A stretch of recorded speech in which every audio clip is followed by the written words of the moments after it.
Welcome to our channel. If you like our video, don't forget to subscribe, like and comment down below. Let's get into it. Number 1. Listen more. I think we all know whether we're the talker or the sounding board in our friendship. But communication should never be a one-way street. The best relationships work both ways, with a lot of room to accommodate the many challenges in our lives. When you can listen, listen. When you need to spill, let it rip. Good friendships have this kind of flexibility built in, often after years of committed cultivation. But, in truth, we could all be better listeners. First, we need to distinguish the difference between listening to respond and listening to comprehend and understand the meaning beneath the words. But, remember, it's hard to listen when we're doing all the talking. So, Number 2. Talk less. If you are the one who always does the talking, ask yourself why. Do you think that what you have to say is more important? The most important? Or the only important thing? Get over yourself. Recognize that it's okay to ask for compassion or understanding, but it's not okay to commandeer every conversation and heap a ton of stress on your friend, who may be going through problems of his or her own. Being a good communicator and a good friend is all about balance. I hope that finding balance allows you to. Number 3. Empathize more. Empathy is sadly lacking in today's world, which may be the result of empathy being modeled poorly, or not at all, in today's families. I believe in the idea that hurt people, but I also believe that treating children with kindness prepares them to grow up to be kind people themselves. What a wonderful world it would be if we all grew up to be kind, empathetic people. But we probably all have some work to do in this area.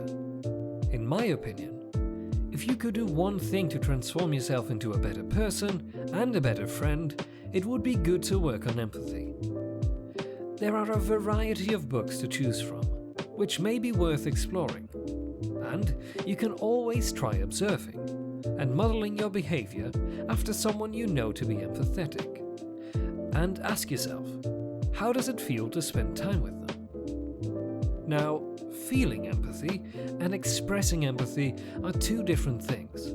As a nurse, I'm a big believer in expressing empathy.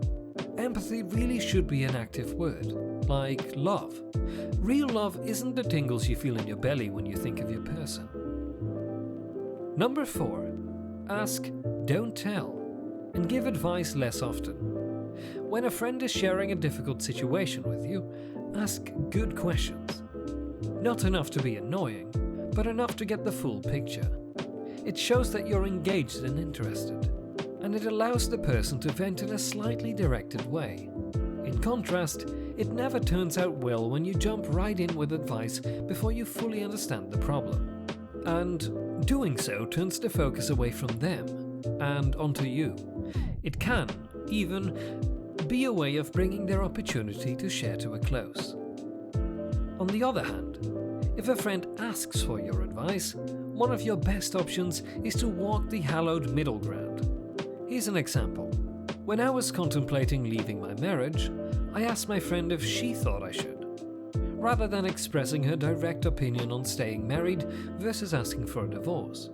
She said, "Sometimes I think you're too patient and too persistent, and that you work too hard at things that aren't really working." Number 5. Hug more, including those 20-second doses of heart-to-heart oxytocin release. A direct, heart-to-heart hug lasting roughly 10 to 20 seconds a day helps to reduce stress. A slightly longer hug leads to the release of oxytocin, a bonding, feel-good hormone. And I think modern humans don't do this nearly often enough. Human touch can be healing, but in these days of pandemic lockdown, sometimes we only have our pets available to hug. And that's okay too. My dog is a hugger, and Alina, his way of hugging, and he weighs almost 100 pounds. But I have to say, since March, I haven't hugged another human, and it's been really tough. I do not currently have a significant other, and my kids live far away. but I have a large group of women friends with whom I was previously comfortable hugging. We all miss it. And somehow, air hugs and namastes are not enough. Right now, hugging is the single thing I miss the most. And when this is over, and we can hug again, it will be the single thing I am most grateful for. But even a hug is no substitute for shoring your friend up with strength when necessary. This covers it. Thank you for watching, and I'll catch you in the next video.